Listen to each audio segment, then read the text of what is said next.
you're anything like me, when I was starting out learning how to set up my model railroad, DCC was really confusing.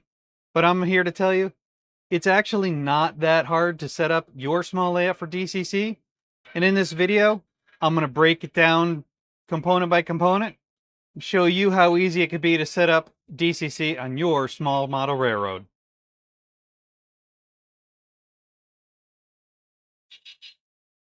Let's start off by talking about wire.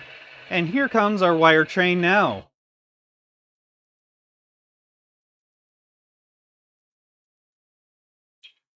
You'll notice there are several different sizes and colors and types of wire here. This is what I use on the layout. So let's talk about what we have here. So I'm going to start off on the right here with our bus wire. I use a 14 gauge solid wire here. I was able to get these at Lowe's it's copper wire, and did go with a red and white wire for my color code. Couldn't stress enough the importance of having a color code for the wire on your layout. It's going to do a couple of things for you. It's going to help you identify your different polarity wires. It's going to help you identify what that wire is used for. Just by looking at color, it's going to help you identify shorts and problem spots very easily. So you do want to make sure right from the beginning you have a color code and stick to it. This is where buying local is going to come in very handy, because you can always find wire as you need more and some sort of a local place, and it's always going to be the same. So I did go with a solid for the bus wire. You can go with a stranded. There's arguments either way for solid versus stranded. At the end of the day, it really doesn't matter. It's going to be personal preference to you.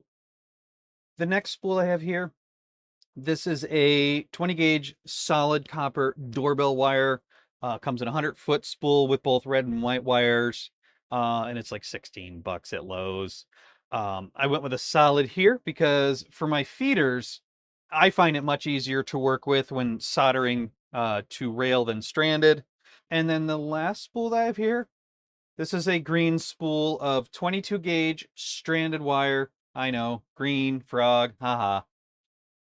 This is a stranded wire that has a silicone sheath on the outside.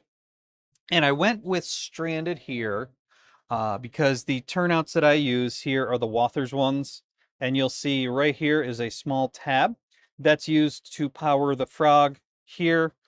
And all I do is I take a piece of the wire in the end, strip about an 1/8 inch off, give it a quick twist, come up through the bottom of that hole, and it's able to lay really flat. It's easier to hide. So that is what I use for the wire. I'll show you how it all goes together. Our first component is going to be the command station. This is the brains of the whole DCC system. It provides commands to the trains, accessories, anything else you have hooked up to your command station, but also provides power to the rails. There are many different vendors that make these types of command stations.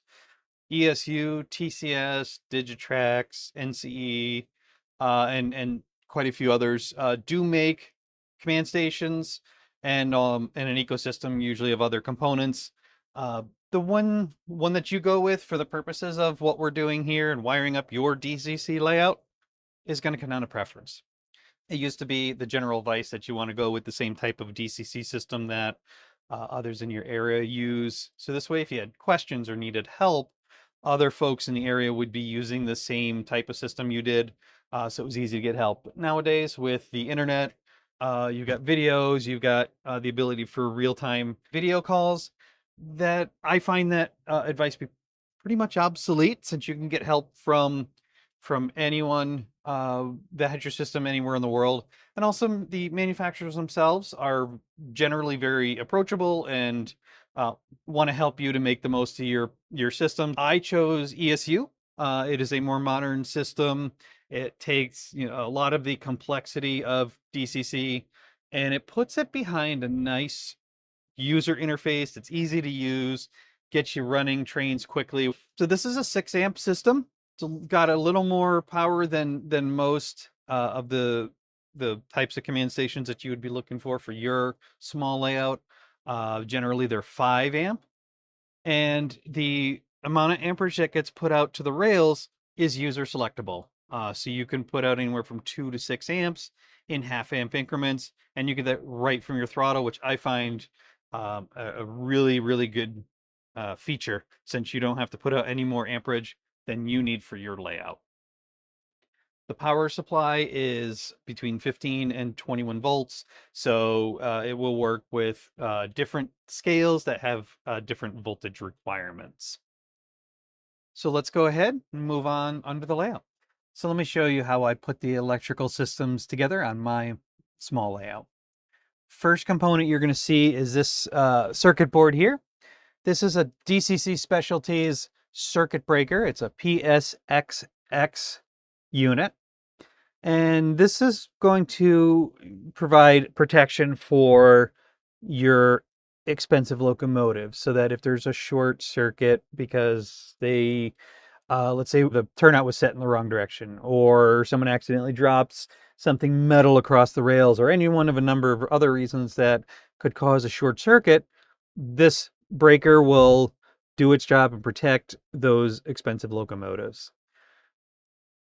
There is going to be circuit breaker protection in your command station, but that's main goal is to protect the command station itself, not necessarily your engine. So while a circuit breaker is not 100% required component, it probably should be, just because it's going to be that important in the same way circuit breakers are protecting your expensive appliances and things like that in your home. So you'll see the bus wire, it's coming in right here in the block closest to the corner here. The white wire is going to feed all of the rails closest to the front edge of the layout where you are standing. The red is going to feed the rail farthest away from you, facing toward the rear of your benchwork. So the way I remember it, red, rear, R, and then white is toward me. So these have the ability to be daisy chained. I have 3 of them because I have 3 sections to my layout. And at each section I wanted to have be able to run, independently. So let's say I move or I need to, and I can only run one section. I have all of my electronics are under that section and they are for that section. For your small layout, you may not need to go that overkill. Maybe you need just one. Every layout's different. This second one here, which is the block closest to this side of your breaker, this goes to the next circuit breaker in the daisy chain. So this one section we're looking at here is section number 2. And this wire goes to section number 3, which is behind me. On this other side here, so this standalone block of 2, this is what powers this section of the layout. So what it's going to do is I use terminal strips. And a terminal strip, this particular one provides 12 contact points. It's screw, and a strip connecting the 2. I find terminal strips easier to work with than some other methods like soldering or suitcase connectors or whatever have you. They're going to come down to preference. There is no one best way to wire from your bus to your feeders, as long as it's reliable and it's something that you can maintain and keep neat and be able to see what's going on. Go with it. I like using terminal strips because if I need to expand and add more feeders over time because of dead spots or maybe moving some track around, it's easy enough to unscrew or screw in additional wires into the strip. These bars here, what they do is they just combine these whatever ones they're screwed into on this one side, they're all going to be the same polarity. So in this case, all 6 of these are red. So you have your bus wire coming in. You've got another bus wire going to the next terminal strip on this section of the layout. And then we've got our 20 gauge feeder wire. And then you'll see a third bus wire to the next component here, which is our frog juicer. What this does is pretty much what the name implies, is it provides power to the frogs themselves. So you'll see I have my bus input here, and this is a hex. So this is going to power 6 frogs. They are sold by Tam Valley, and they come in 1, 2, or 6 frog units. Each one of them electrically is a little bit different, so definitely take a look at the specs on the different units they have and see which one is going to work best for your particular application. So I like using the frog juicers because I run on my switching layout here a lot of locomotives at slow speeds, and I find that without them, some of these, especially the smaller wheelbase locomotives, can stall out and lose power on those frogs since they're unpowered and electrically isolated. So I find this adds an element of reliability, especially when going over turnouts, which is if you're going to lose power somewhere, it's the very most likely place it's going to happen. So the way these units work is they have these wires that go into the frog. They provide either positive or negative current to the frog, depending on what's needed. So what they'll do is your locomotive runs over it. If it detects a short, which means it's the wrong polarity going to that frog, it practically instantly switches the polarity so that it's the correct polarity to the frog, and your locomotive is happy and it keeps on moving. What I also find is that when I have the switch the wrong way and I go over it, I'm not finding a whole lot of shorts when I do that. Again, while optional, it is something that's recommended. But the nice thing about this is you can add them at any time, so you don't, run your layout, have some fun. If you find that the frogs are creating track work that's unreliable and kind of frustrating you, maybe take a look at these. Tam Valley sells them. DCC Specialties also sell something similar. So there's certainly some options out there. The last thing I want to talk about while we're under the layout here is the importance of keeping your wire neat. Now, we're not talking about museum perfect, straight lines, all that. No. It's important to keep your wiring neat. I use these little loops here for a couple of reasons. I've seen a lot of layouts online or in person that are, the wiring's just, it sags, there's wires all over the place, and you're looking at it, looks like an absolute rat's nest. Those are hard to work on. It's hard to see where your wires are. It's hard to see what they're doing, and it's much harder to find a problem. By keeping your wires neat, it keeps them up against the layout like these are. A lot of us use the space under our layout for storage. It's going to be much harder to snag a wire when you're moving stuff in and out if they're neat and put up out of the way. Also, if you're like me and you have cats love wires. They're not going to be willing to chew on them and play with them, if they're nice and tidy up here.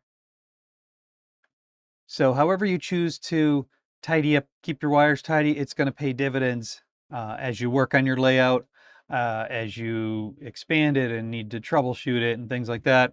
Having some way to keep your wiring neat and up out of the way so that you can see what's going on is going to be absolutely invaluable for you.